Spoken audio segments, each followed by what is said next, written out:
It's hot. It's hot. Look, I have a special shirt on, so it has built-in vents on the shoulder. Does that help? Yeah, it's 95 here, but I feel a cool 65-degree cucumber. Did you make those vents?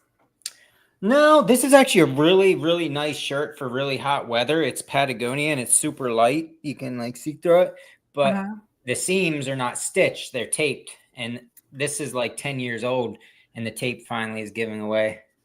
Oh. So you can see I dress up for the show properly. Now, does that help wearing a shirt? Why not just go shirtless? For the show, I actually considered it. You want me to go shirtless for the show? No. I mean running. Why wear a shirt running? No, I agree. I didn't wear a shirt this morning when I ran. Okay. And yeah. So you're just wearing this for us? To be politically correct, yeah. Because if I take the shirt off now, I'm going to have at least single digits of females just oogling me. And quite honestly, it makes me uncomfortable. Yeah. Yeah, that's what they're going to be doing. And it's step off, Yeah, that's understandable. That's a good reason. This is my life. I have to deal with it. So here I am with my poor thing vented shirt. Yeah. We all feel bad for you. Good. Let's start the show. Okay. Wait, I gotta hit my buttons and get ready. All right, you ready? Okay. Yes. Grace, another FKT goes down, and number of miles, Bob Stewart has plenty. Let's talk about how it all went down on episode 120. I'm Eric, Idiot Runner Kosek. And I'm Grace, Hot Pants Langheim. Eric is all business in the front of the pack, and I am all about the party in the back. That's right, business up front and party in the back. Together, we are the Running Mullet. And we are going to talk about every aspect of running, the podium to the DNF and everything in between. If you are a runner, this show is for you. Now sit back, get out your foam roller, and enjoy the party.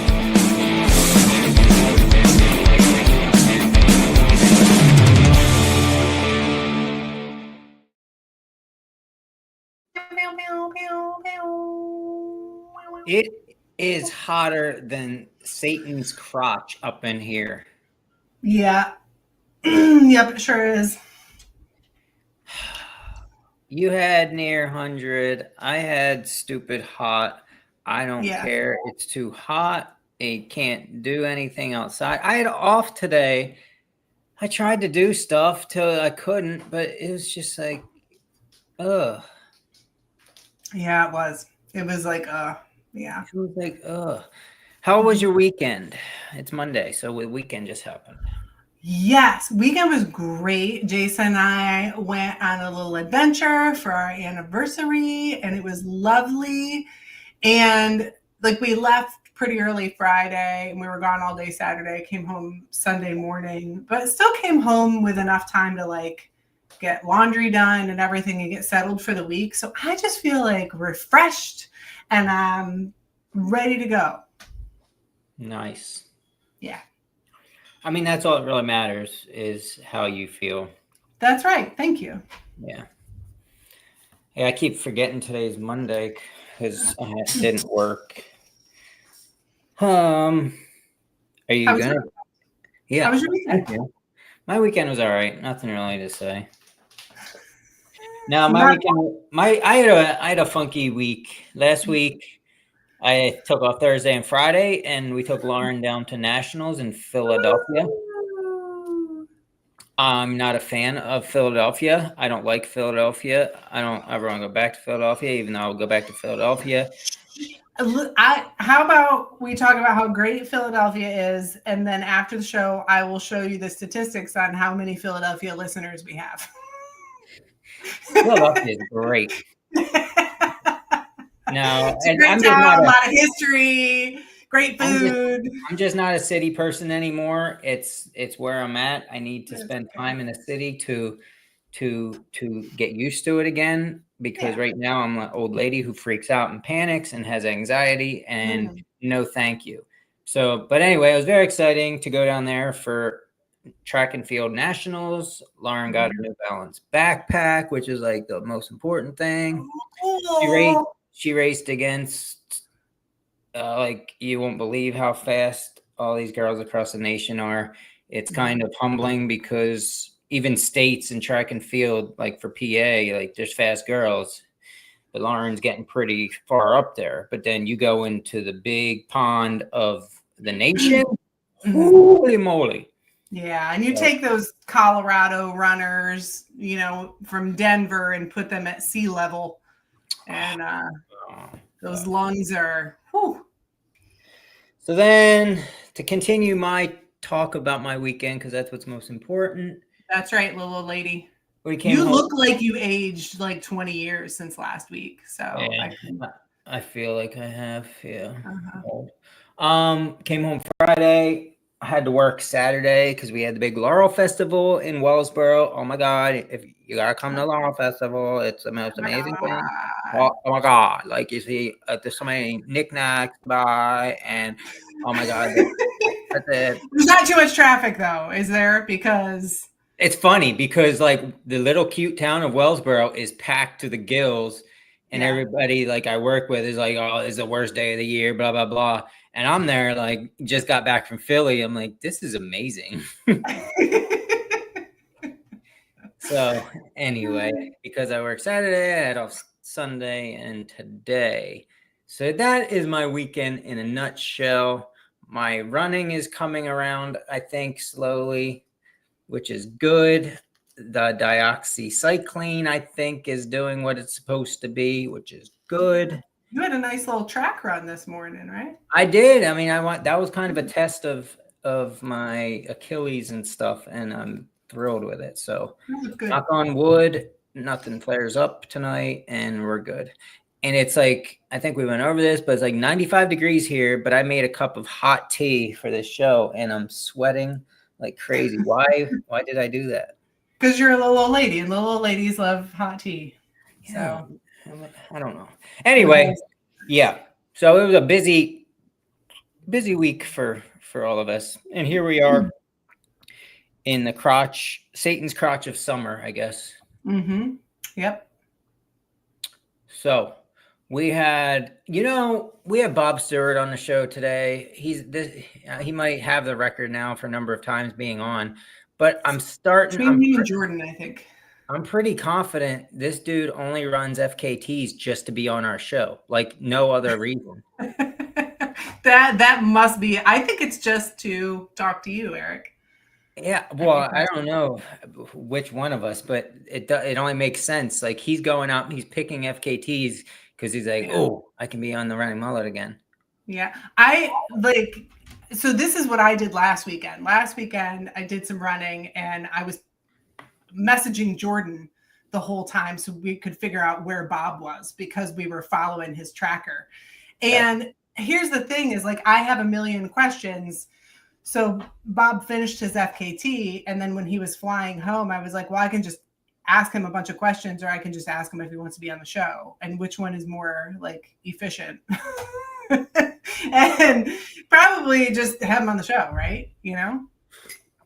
You know your little name thing at the bottom that you know how to change mine and not. That's right. We're on show 120. I still don't know how to change yours. Yeah. You should change yours to Grace. I have so many questions, Langheim, because that is I don't know if you know this or not, but that's kind of your thing. Hey, I don't know if you know this, but typically when you have like a guest on a podcast, you're supposed to ask them questions. Get out. 120 episodes in, and now you're telling me? It's kind of a thing. All right. Kind of a thing. All right. Let's bring Bob on because, Grace, I'll be honest with you. I have so many questions. You do? No, but I just want to start saying your thing. You come up with some. All right. Let's bring him on. We kicked him off twice. Welcome, Bob. Thanks for having me again. Hey, Bob. And, hey, how's it going? Pretty much a bi-weekly thing now. Yep. Eric, you're somewhat true in the reason why I do FKTs. And it's basically to just go from trail to trail and make friend after friend. I just like meet all these people and they're super cool. So yeah, I'm making friends with you. So let's see. The trail you did was the Superior Trail? Superior Hiking Trail. Superior Hiking Trail, 300, how many miles? 310 miles. Goes from essentially the border of Canada. I think it's maybe a mile to the border. And then it goes south, following the shore of Lake Superior, down to Duluth, goes through Duluth, and then it goes about 30 to 40 miles further south. Was this a trail? Have you been on this trail before? I have not. It's a pretty popular trail. There's a lot of YouTubers that sort of blog their hikes as they go along. And it's got a really big, I didn't even realize it's got a huge community following. Yeah. It's like the most active Facebook group I've ever, like every time I do an FKT, I always sort of reach out to the communities, ask for information, see the trail conditions, just introduce myself to all the folks.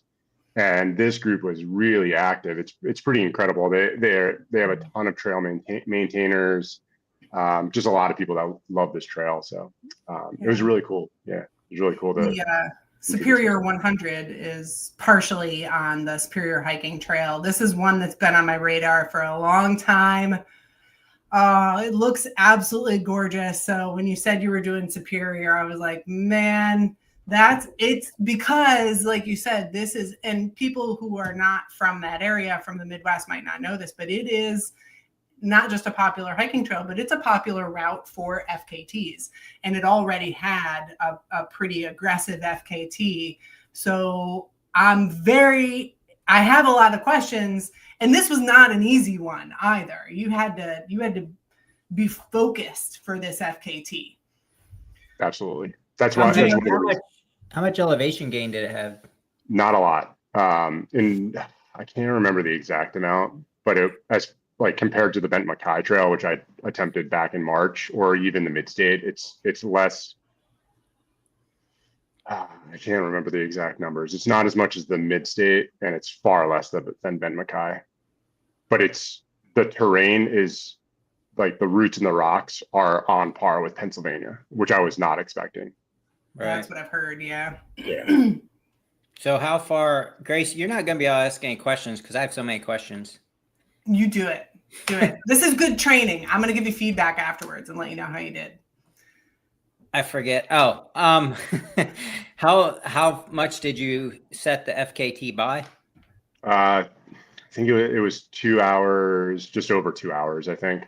Oh, yeah. You got it close. Yeah, it was Jordan close. And I were like, what is happening? Because his battery went low on his InReach and it stopped doing updates. Oh. Yeah, I always love going dark for a bit and having people freak out. Yeah, so I knew it was going to be close. So people keep asking me like, did you know it was going to be this close? And I knew from like day one it was going to be. I was sort of fighting back every single day to get my lead back. But yeah, so I think I took it by a little over 2 hours, and then the previous FKT took it by a little over 2 hours. So it's one of those pretty competitive ones where you just sort of like chip away a little bit and you just get small gains as opposed to like taking a full day off. Right. But yeah, I mean, going into it, I was hoping to be faster, but the trail was just so technical that I couldn't really maintain any pace. And so my strategy was, so the previous FKT holder, Unsupported, his name's Alan Chapman. And so he he slept like 7 hours the first night. So I was just like, I'm going to have to sleep less than he does, because he was like 2 to 3 minutes faster than me every single day. So I was like, I'm just going to have to sleep less. Now you have your two girls with you, and I do.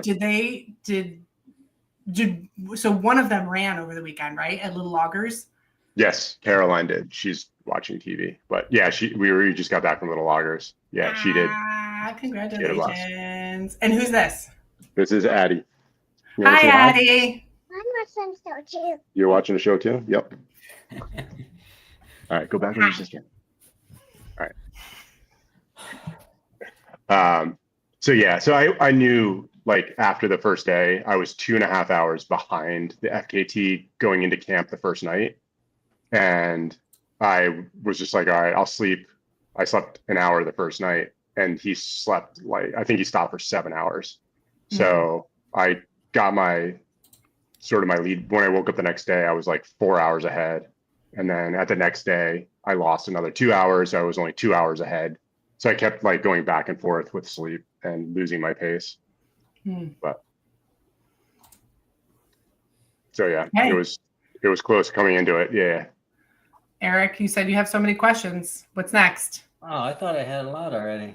We've had you on several times with FKTs, 3 or at least 3, right, Grace? Yeah, I don't know. I know we've talked about Mid-State before, but you came on after Mason-Dixon. And I don't know if you came on after Mid-State or not. Anywho, I don't remember. You're the most. You're the one most. Was just general on FKTs, FKTs, then Mid-State, or I'm sorry, then Mason-Dixon, and then Yeah, it must be 3. I don't know, but you're the most experienced FKT attempter that we talked to, and it's this. We're talking unsupported FKTs, which is even more impressive in its own right, in my opinion. And these are huge ones. This isn't a cute little 17-mile trek and you try to be as fast as you can. You're carrying everything on your back, and you have basically you had a homemade vest and all that stuff. Was that all the same this time, or what? Was there anything big that you changed in your strategy this time? So I completely re-sewed my, like, entire backpack vest strap. I used a different material. I wanted to sort of lighten it up and use a different material. And I also made the pack adjustable from, like, the top. I don't know if you've heard of Nashville packs. They're a popular like slack pack company out of Nashville. They have great packs that are, like, super customizable and modular. And I sort of stole their idea from, they use, like, line locks up on the top. And so it made it a lot more adjustable. So I could, like, I don't know, like, as the pack got lighter, I could sort of tighten it up. And when it was super heavy, I could sort of loosen it out. Because on the Ben Mackay that I attempted in March, I had a lot of shoulder pain, and it just wasn't adjustable enough. But so besides that, I think everything else was pretty much the same. Yeah, I mean, I don't really carry a whole lot of gear. I have, like, 9 pounds of gear, and most of it's, like, electronics and batteries and stuff. How was the weather? Weather was perfect. Absolutely perfect. I booked a flight into Minneapolis and a flight home with 0, like, room on either side. So I was like, because I basically flew right after my wife Laura finished. She was done with school. She works at a high school, so she was done with high school for the year. So she had, like, 2 days after she finished. I flew out, and then I had to be back for little loggers. So I was like, whatever the weather is, I got to just live with it. And I just kept refreshing, like, 10 days out. And there was supposed to be rain on, like, the 3rd and 4th day. Then it was only, like, a little bit of rain, and then no rain. And then it was, I got really, really lucky. But it was kind of funny because the very final day when I was heading into the finish, there was a giant thunderstorm that was, like, chasing me down. And I was, like, looking at the radar. I was like, you got to be kidding me. And the finish, the southern terminus is actually a 2-mile hike into the woods on the border with Wisconsin. So I had to hike 2 miles into the woods, tap the sign, and then I signed the logbook. And then as I was signing it, these huge, big, fat raindrops started falling down. And then this, like, crazy Midwest thunderstorm just, like, blew in. Yeah, it was terrifying, but at the same time, I was, like, so delirious that I was like, whatever. Kind of epic. Yeah. but yeah, the weather was perfect, and it was really long days. Sunrise was at 5 a.m. and sunset was at 9 p.m. Wow. So yeah, that was definitely an advantage for me because I'm a lot faster when it's light out versus dark. Mm-hmm. So how does this rank among other trails that you've done? Not just FKTs, but other trails that you've done. How does it rank? As far as trails, as far as a trail, it's pretty incredible. There's amazing campsites on the trail. Like every 7 miles, there's like a beautiful campsite overlooking like a lake or a vista or a river. And that was the toughest part, was that at night I smell the campfire smoke and I'd see people sort of hanging out and chatting, and I just sort of wave at them from afar. Yeah. And so it was tough when you're sort of by yourself, just cruising along, and then you're going into the darkness of the night, and you have to like see these people like having great times next to the campfire. Yeah. And it goes past or through a few little towns, so you can hop off. Like if you were doing a through hike, you could hop off and do like a resupply or stay in a hotel or get a burger and a beer in town. Right. And so it's a great trail for that. Yeah. So I mean, it was just totally different. Like the views and the terrain, it was very diverse too. I'd be going through like a boreal forest, like very like reminiscent of northern Vermont or like the White Mountains. And then all of a sudden I'd pop out into like a deciduous forest. And then I'd be in like a bog and then going like over a mountain, looking at Lake Superior, which looks like an ocean. So Yeah. it was super diverse. It was really cool. And it was constantly changing. So you never really got bored of the scenery. Oh, that's amazing. And for anybody who has not seen one of the Great Lakes, especially Superior in Michigan, like it's called a lake, but they're really, really big. you can't see across them or anything. Like they're absolutely beautiful. And, Grace, is it Superior? It is Superior. Wonder if that's why they named it that. Yeah. I mean, well, it's just bigger than you expect. Like my first time taking Jason there, he was like, yeah, this isn't as big as this is much bigger than I thought it was going to be. Like you can surf on the lakes. You get waves that are that big. It's just that there's no tide and there's no salt. But other than that, yeah. Thanks for clarifying that. Yeah. So the last town that I hit going north before the trailhead is called Grand Marais, and it has like very like New England vibes to it. There's like a little lighthouse on like a cove, and there's seagulls. You feel like you're next to the ocean. It doesn't feel like And what's interesting is this is a good tip that I got from the community was people said by the water it's significantly colder than inland, because the trail sort of like it'll come down towards the water and it'll like loop back up inland, and it's 10 to 15 degrees colder by the water. Yeah. And so at night it would get really cold, and if I camped near the water I'd have to sort of be prepared for a cold night. So. Yeah, and Superior is a really, really cold lake. It's the deepest of all of them. Yeah. But yeah, it's wild. Like there's ships on the lakes. A lot of people don't expect this stuff. There's a lot of shipwrecks in the lakes because of like from years and years ago. But yeah, it's just a lot bigger than people realize. So it's imagine that it's next to the ocean, because it looks like that. It just doesn't smell salty. That's all. It smells like a lake. How are they formed, Grace? Glaciers. Good job. We learned this stuff in elementary school. You know, we do, and I think it's interesting stuff. But maybe some people weren't listening that day or hanging out with their boyfriend. I don't know. Yeah. Well, I didn't have a boyfriend to hang out with back then.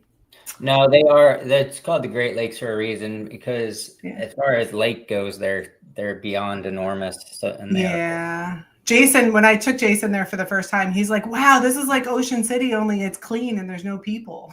Yeah. I was like, "Yeah, don't tell anybody about it. It's beautiful and we like it that way. Just don't let anybody know." I agree. An ocean with no salt is my kind of ocean. Yeah. Well, see, most of the most of the lakeshore, I don't know about the Minnesota or the Wisconsin side, but on the Michigan side, most of the lakeshore on Lake Michigan is public land. So you can just walk on the lake for miles and miles and miles and miles. And you never hit private land. So it's really nice. Yep. Anywho, let's get back to this FKT. So what made you choose this one to begin with? I mean, you've kind of had a little project going with a lot of the state forest trails in Pennsylvania. Then you went to Benton MacKaye, which didn't go quite as planned. I'd also want to hear about that. But what made you choose Superior? I was just looking for like another 300-ish mile trail.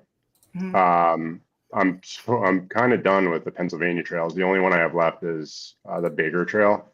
Okay. So I'm waiting for, they have to finish like a bridge over a railroad to complete the Baker. Once they do that, I'll see what I do with that one. So I was looking for like a 300-ish mile trail, and it had to be in June, so I wasn't going to redo the Benton MacKaye in June because it's so hot down there. Everybody just said you're crazy if you try an FKT or just to hike it in June. And coincidentally, a lot of people said I was crazy for hiking the Superior Hiking Trail in June, because apparently that's like really bad bug season up there. Yep. And so people are like, you're nuts. You're going to be eaten alive by the mosquitoes and the black flies. And it's like, wait till August. Don't do it now. Yeah. And so I had no choice. And I was like, I'm just going to do it. And so basically I was looking for a trail, and I was looking for something that had like a competitive time. That wasn't just something where I had to finish. I wanted to like fight for the FKT. And this had a really competitive time. So after I did a little research, and I was like, oh, it's a pretty easy trail to get to, relatively speaking. It's a flight to Minneapolis, 2 buses to the northern terminus, and then again, I got a ride from a member of the community. Wow. So relatively easy to get to. Yeah. Took me like 12 hours. Yeah. So yeah, but it was funny. I hopped out of this guy named JD gave me a ride from Grand Marais to the northern terminus, which is like an hour, because I just posted on the Facebook group asking for a ride he offered. So I hopped out of the car, and the mosquitoes, like I've camped and backpacked in Pennsylvania year round. I camped, I backpacked in Vermont, New Hampshire. I've like been to Maine. I was like, how bad can it be? So I bought a head net. I've never used a head net before. I was like, yeah, how bad can it be? And I've experienced everywhere. I got out of his Jeep, and it was insane. Like I've never been inundated by so many mosquitoes. Like I was wearing a short sleeve shirt, and 20 landed on my arm and just started to bite me. And I was like, what did I get myself into? Especially when you're sweaty. Like the mosquitoes, whenever I go back home in the summertime, I don't run on the trails. They're not as bad when you're on the road, but out like on trail, and especially if because you're always next to a lake, because there's so many lakes in the Midwest. You're always next to water. Gosh. Yep. And they, they breed in water. And the mosquito, here in Pennsylvania, I don't even wear bug spray because it's just not that bad here. Yeah. But I think that's because my comparison is the Midwest. Yeah. And so I camped the first night 1.5 miles from the trailhead on the trail, like the first campsite. And I wore the bug head net, and I got into my like little bug bivvy, and I could hear like the vibration of the mosquitoes around the bug bivvy. It was insane. I was like, I don't know how I'm going to do this for 5 days. And then in the scheme of things, once I started moving, and I fortunately, I bought a really, really thin sun hoodie that was like a scuba head and came down, and I sprayed it with permethrin, and I wore that the entire time. And honestly, anytime I was moving, they didn't really catch up to me. So I just had to keep moving. Yeah. And they were only sunrise, like dusk and dawn. So when I rolled into camp at 2 a.m, they were not there with me. That's awful. That does sound horrible. Yeah. What about other critters? Did you see anything fun? So what did I see? A couple porcupines. I heard wolves howling to each other. That was really cool. That's awesome. Thanks, bud. Wolves howling to each other, which was wild. I went over this mountain, and I was about to pop in headphones, and all of a sudden I came across the giant, like biggest pile of bear poop I've ever seen in my entire life. Like, I was like, this has got to be like a 500+ pound bear. This is terrifying. And it was, I don't know, seemed relatively new. I'm not like a tracker, but I was like, you know what? I'm not going to put my headphones in. We're going to keep all of our senses with us. And then like 2 hours later, that was right at sunset. 2 hours later, I just heard the wolves just like calling back and forth to each other. And I just sort of listened and just like I just would listen to them talking to each other. It was really, really cool. Ah, it's so cool.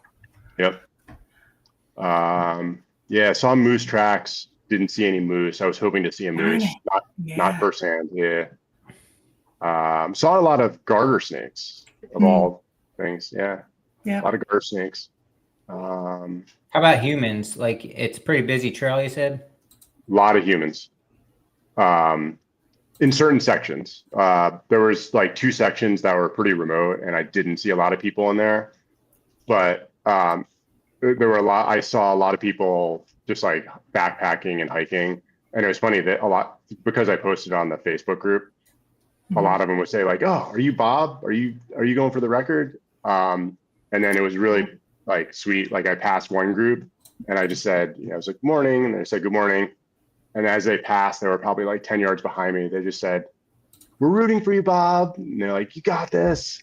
So doesn't that like just give you superpower though? Something seriously, like that. It's amazing. Yeah, that's very awesome. So they were like subtle about it. But yeah, so it was really neat. I guess they're probably smart enough to know that they didn't want to try supporting you. So that's very cool though.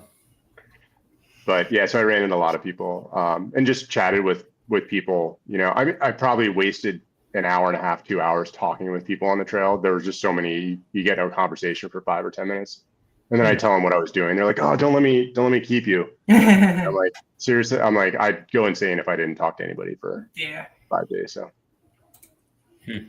how about shoes? What did you pick?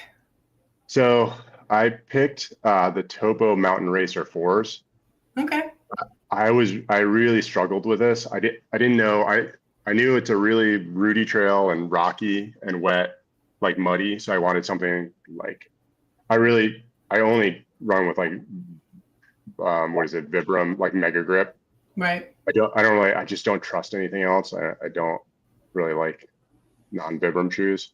Nothing else really compares. No. It's seriously, like I can handle like the Mason Dixon. I did non-Vibram, and even the Bent Mackay, because it's not a super rocky trail, as long as it's not wet. But this, I knew I needed that. But the shoes, I don't know what the deal was, but over my big toes, they're like creased. And again, this is like something that only happens if you're walking 100 miles straight. Like, I don't think if you're running 10 miles here and there, you're going to experience this, but the creases like cut my big toes and and gave me like blood blisters on the tops of my big toes. So like if you look at my toes now, it looks like they were like burned and had like skin grafts put back on them. Like they're like the tops. That's the only part that really got trashed, was the tops. But yeah, otherwise the shoes were fine, I guess. I don't know. Yeah. Okay. Yeah, not psyched with the material on top. It like, I don't know. The way it creased, it was just too stiff, not flexible enough. Yeah. Okay. Eric? But, So what was your overall time? 5 days, 12 hours, 1 minute, 56 seconds. And what was your what was your hopes and to do it in? So it's kind of interesting on this one. I didn't have it, like usually I have an Eagle, Beagle, Seagull. And all I really did for this one was I knew Alan's time was 5 days, 14 hours. And then I did the math. And so like if you, for the, I assumed it was somewhat similar to the Pennsylvania Appalachian Trail. And so I did the math, and like if you do the minutes per mile, including sleep, it was exactly 5 days, 12 hours on the Superior Hiking Trail. If you like multiply it by whatever the minutes per mile times 310. So in my head, I just said 5 days, 12 hours. That was my goal. And so I was pretty close. When did he set the FKT? 2 years ago. Oh, so it's been there for quite a while. Yeah, a while. And what's interesting, like a little like trail drama, I posted on Facebook saying, hey, I'm going to go out and set this FKT. And this was maybe 2 months ago or a month and a half ago. And somebody else posted and said, I'm going out the day before you to attempt the same thing. And so I was like, oh, awesome. Like, let's flip a coin. Like one person will go north, the other goes south, and then we'll just high five in the middle and then see who gets the fastest time. Yeah. And whoever that was deleted the post like a minute later. And so I don't know who the name was, or I have no idea who it was. And it was really funny because the first night that I was on the FKT, I was passing a campsite and there was a woman who saw me and she's like, Bob, come here. And I was like, hi, how you doing? And her name was Irina, and she was from Germany, and she was on the trail for 8 days. That was her last night. And she was like, I think you should know something. Last night when we were at camp, somebody came in very late and they were only there for a short while and they left very early. So there's somebody else out on the trail moving very fast. So I wanted you to know so that you can prepare yourself.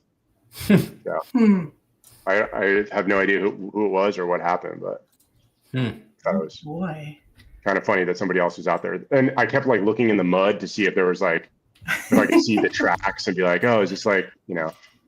Are they like Hokas or are they like Saucony? Like, is there, but I got in like the super remote sections where there was not a lot of people and I didn't see any tracks. And I'm like, maybe they bailed. I couldn't tell. So who knows? Yeah. That's wild. Well, you have a mystery competition out there. I know. And hey, maybe they still got it. I just submitted all of like the documentation and the GPX tracks and like my trip report today. So that's exciting. So, oh my gosh, I just lost it. I have a million questions anyway, so I'll just come up with another one. Tell us more about your gear. Do you use poles when you go on this long stuff? I figured you did. Yeah. There's no way I could do it without poles because I'm like, so my pack when I started was 9 pounds of gear and 15 pounds of food. So 24 pounds. I just need poles to like, it's like, I don't know, like an appendage, like the poles are like an appendage and I just use them to sort of bounce me back and forth. Right. And I couldn't even imagine, there's no way I'd be able to do it without poles. Yeah, that makes sense. Yeah. How's the body recovering? It was pretty good. It was, so from my feet up, I recovered super quick. Honestly, like the next day or two, if you told me I had to go run a marathon, I probably could have. From my like ankles down, my feet were really like, my feet are still numb. Like my toes are numb. Like lots of blisters and just like pain. I don't know how to describe it. Just like the soles of my feet are just like in a lot of pain. Yeah. Which nothing compared to the Mason-Dixon Trail. Like that was just bonkers from all that pavement. So much road. Yeah, like that road was crazy. Like totally different pain. This pain was just like more of a numb pain. But yeah, physically recovered super quick. Mentally, I'm definitely like in like a foggy haze. It's just the lack of like such little sleep. My brain gets really like, I don't know. It's just like tough to recover from that. And it's kind of crazy because you think it would take like, oh, if you have 1 or 2 good sleeps, yeah, you'll be back to normal. But it takes me like almost 2 weeks to recover from like such little sleep, which is kind of crazy. Yeah. Now, did you hallucinate at all? Oh my gosh. This is by far the most I've ever hallucinated. Because I knew going into the last 100 miles, I woke up at the same campsite. Basically, I shadowed Alan and stayed at every campsite he did. One night I went like 2 miles further than he did. But besides that, every night I stayed at the same campsite he did, and I would wake up and be a little bit ahead of his time. And so the campsite he stayed at, that's 103 miles from the finish, I did the math, and I was like, if I'm 2 minutes per mile slower than him in the next 100 miles, I'm gonna lose it by an hour. So he slept for 30 minutes at a campsite that was like 56 miles from the southern terminus. So as I was walking in the morning, I just kept doing the math and kept trying to figure out what I needed to do. And I just finally came to the conclusion. I was like, I'm just going to go straight through. So I went from basically 103 miles straight through. And the only time I slept was into the night. Around 2 a.m. I just lied like face down in the dirt, and I set my alarm for 10 minutes. Like didn't even take my pack off, just like threw my poles down, lied face down, set my alarm for 10 minutes, and I woke up 6 minutes later, and my hips were just like in agony. And I've talked with Erica about this, Erica Libera. It's just like such like agonizing pain, but normally I sleep on a sleeping pad, like a blow up air pad, with like just lying on the ground. It was so painful that I couldn't even sleep more than 6 minutes. And then I just lied there for 4 minutes until my alarm went off. It went off, and then I just got up and walked. I kept walking through the night. So I had 6 minutes sleep. And the previous night I slept for 2.5 hours. Before that I slept for 2.5 hours. So my brain was just like craving dreaming. Yeah. And so like going into that final day, it's like this weird, like it's first like a euphoric feeling where like everything gets like, it's almost like you're dreaming. It feels like you're invincible, and I'm just sort of floating through like this like fake made up like game I'm playing. And then when I got within like the final 30 miles, I was seeing like people everywhere, like in the forest, like on each side, cabins, every tree and like rock, I was seeing faces. And it was kind of funny because I was like taking pictures and pointing to it and sending Laura the pictures and being like baby doll head, like superhero villain face, like, you know, gremlin from Frozen, like those little troll doll things. So I was like documenting these like crazy things. She's like, none of that looks like what you're saying.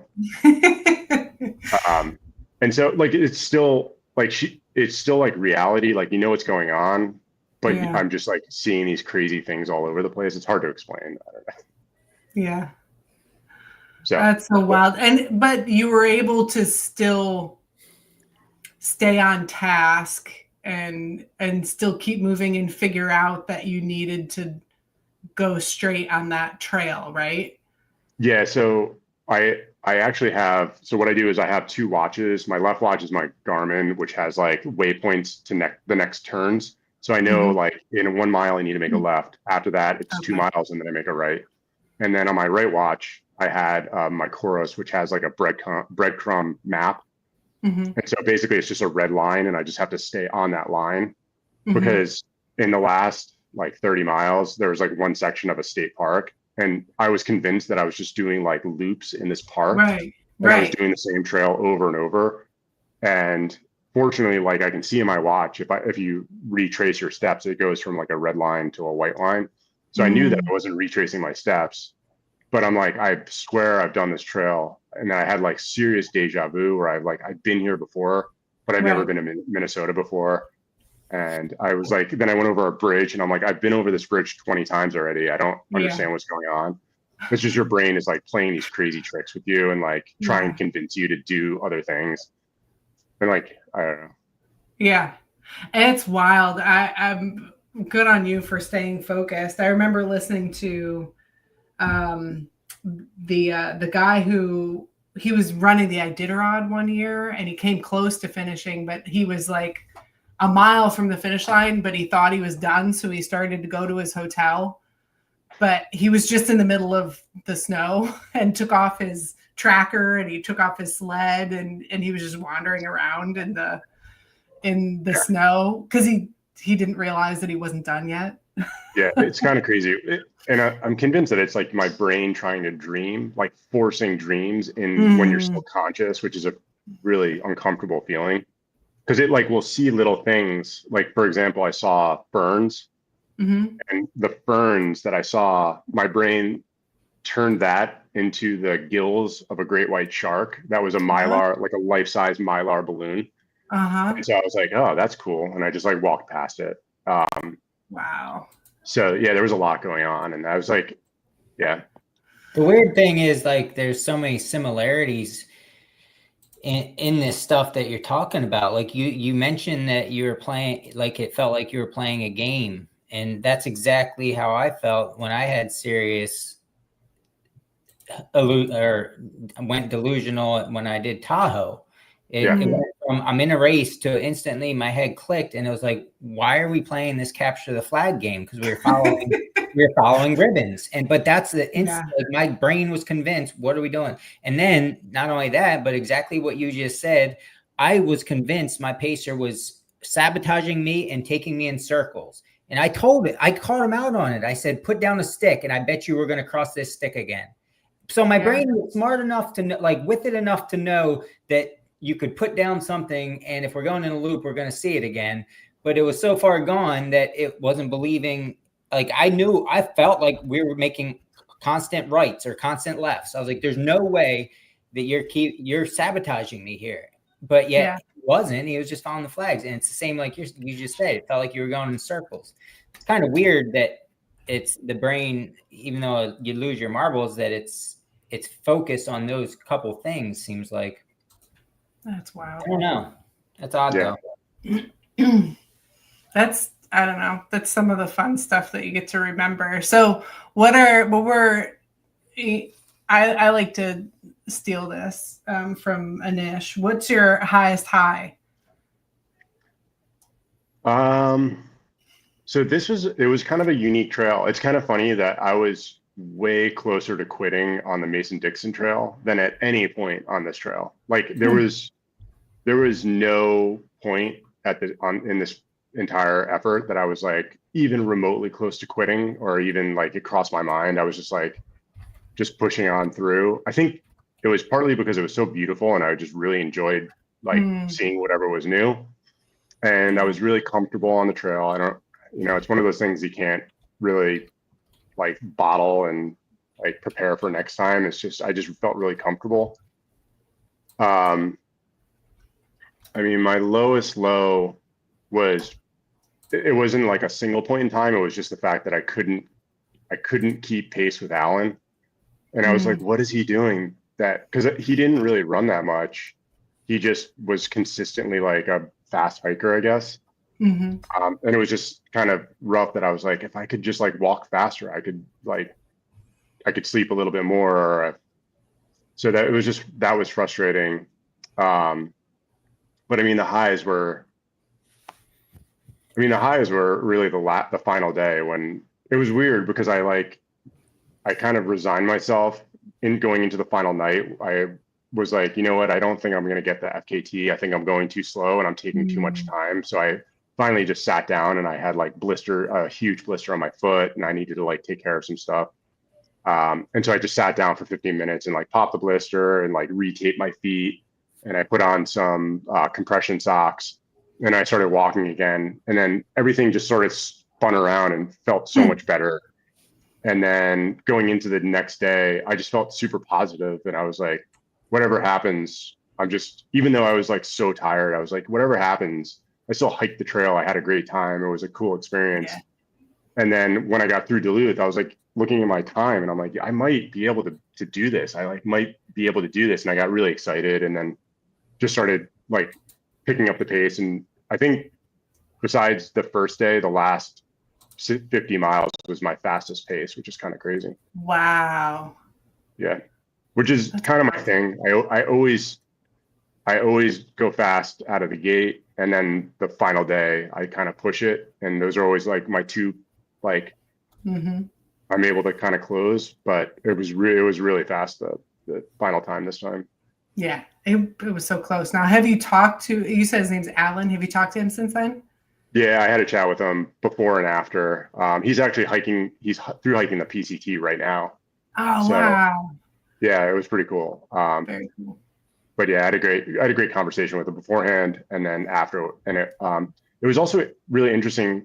I like felt like I was hiking with him during this attempt because I had his GPX track I was using as my my map of my Koros. And so I could see if he like stopped to get water, or I knew he took a bunch of naps at like campsites. So I could see where he would like take a nap. Yeah. And so I'd like make up these little stories in my head where like, I was like, oh, he like went over there and then lied over there and did that. And like, you got water at this creek. Like, so. That's so great. You had like this little buddy the whole time. Yeah. Cool experience. Yeah. Would you do it again? Would I do it again? If I haven't done it, I would absolutely hike it again for the first time. I have no real desire to go, like if somebody goes out and beats my time, I have no desire to go out. Good for them on that. Yeah. Yeah. Yeah. Well, I won't. Well, hold on, Grace. Let me get one in. Jeez. What's next on your radar? Nah, he's not gonna say. Are you gonna say? I will always say. I'm not. I don't. Okay. If somebody wants to go out and set a time in a trail that I'm gonna go, like if they're faster than me, good for them. Yeah. It pushes me further. Yeah. So next is Eastern States. I actually signed up again this year. So the only race I do is Eastern States. That's awesome. Fun. So I didn't even. That's just not even something that I think of when we have you on the show. I don't even think about talking about races because I forget that you do Eastern States every once in a while. So yeah, that'd be fun. It was actually interesting. There's like a local like city park here in Philly that's got really good trails, really good like technical trails. And they have a like every Thursday they have like a short 3 to 5 mile race. And so I joined a bunch of those this past spring, and it was cool to like, I don't know, run fast on trails because I'm normally like long, slow distance, zone 2 heart rate. You know, I don't really sprint all out like Eric does. Yeah. So it was wild to like have my heart at like 160 to 170 beats per minute, feeling like it was going to explode. Totally different. Yeah. I when I would finish, I'd be like, I would much rather hike, 20 hours straight than run 5 miles at 160 beats per minute. I hate that feeling. I did 10 minutes on the stair climber this morning, and that was just awful. I don't know why I did that.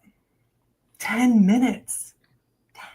Before I forget, or we forget, we mentioned Erica Lubera, who now holds the female unsupported FKT on Mid-State. She just won Manitou's Revenge this past weekend, and with a blistering fast time, 5 minutes behind the course record, which is mind-boggling because that race brings out some of the best mountain and rock shuffling runners there is, and it's a 50-mile race that eats you alive. So kudos to her. That was a huge effort, and she is just getting stronger and stronger.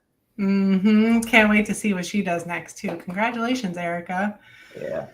All right, Grace, wrap her up. Okay, Bob, what are you doing this weekend? How did your daughter do at Little Loggers? She did really well. It was kind of funny. So she insisted this year that she go out by herself. So I was like, totally cool. She's 6. And it was funny because last year when I took her, when I like checked her in, I was like, do you have like a map of the course or something? And when I checked her in, they're like, there is literally a child that's registered at 0 years old doing this. She'll be fine. So she went out, ran it. I think she ran it in 39 minutes this year, which was like 18 minutes faster than last year. Wow. Yeah, but it was really funny because I was walking out. There's like a figure 8 that does like a double loop. So I walked out to get her picture and just sort of check on her. So I ran out like a mile to like the loop, and it's like a bunch of volunteers are like dressed as pirates shooting water on all the kids. And so I'm by myself, no kid with me. And I'm like coming down towards the pirates and I'm holding my phone about to take a picture. And all of a sudden, John Schaefer unloads like 2 gallons of water directly on me. Oh boy. Like, I was just like drenched and I was like, no kids. I'm like by myself. And it was just amazing. I was like, that's pretty awesome. That's John. Yeah. Good. And he's like, gotcha. I was like, awesome. I've heard nothing but good stuff about that race. It is very kid friendly and it is a free trail race, which I think is very cool. It's amazing. Like they put on such an amazing event, and the kids are all super psyched. I think the fastest kid was like an 8-year-old that ran a 7-something pace, which is bonkers. Yeah, on trail. Yeah, with like I don't know, a couple hundred feet of vert. Yep, it's awesome. Well, that is awesome, and I think so. Anybody listen in Pennsylvania, there are some races underneath the Rocksylvania banner, and a lot of those, the proceeds go to several kids races, including the Little Loggers Trail Fest. There's some other ones too, but yeah, it's a series now. You got Canyon Kid coming up here in the canyon and stuff like that. If you got little tykes, sign them up. It's good. That's right. It's good social skills. It's good physical skills. All the stuff. It's good pizza eating skills. Those are critical skills right there. What kind of skills did you get, Eric? From what? From running. My good looks, basically. Yeah, definitely. You seriously aged like a lot over this past weekend. I got a little bit. I'm hot. That's because you're a little lady. Bob, you're amazing. Thanks for joining us and telling us your story. We enjoy hearing every book you write with your FKTs. So keep doing them. Keep coming on. Keep inspiring others to do the crazy stuff, because it is an art form in its own right, as is racing, as is trail running, marathoning. The FKT thing is special. Obviously, you know that. So it's pretty cool that you enjoy it so much and you get so much out of it. It is. Always, I learned something new with every single one. Yep. Love it.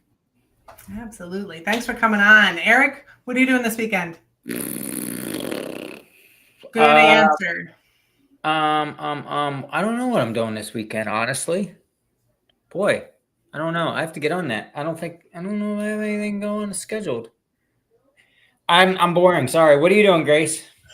Volunteering for On the Rocks. Our good friend Scott Newcomer. He is the race director for On the Rocks, and we have some pretty fly aid stations coming up, and I'm super excited. The theme is Americana Cookout, so we have 3 aid stations. One of them is going to be just pickles. Don't yawn in the middle of me explaining my aid stations.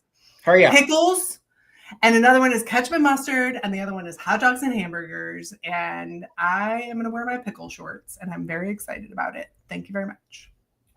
Well, you're welcome. All right. Well, have fun with that. Hope you get lots of runners, racers, and all that stuff. Yeah. Bob, thanks again. Have a great week. Both of you stay cool. It's stupid hot out. Yeah. Drink plenty of fluids. Yeah. Take us out, Grace. Take a nap, Bob. Thanks, everybody. Listen to us all the time and share with your friends, and you'll be super cool. Thanks, everybody. Bye.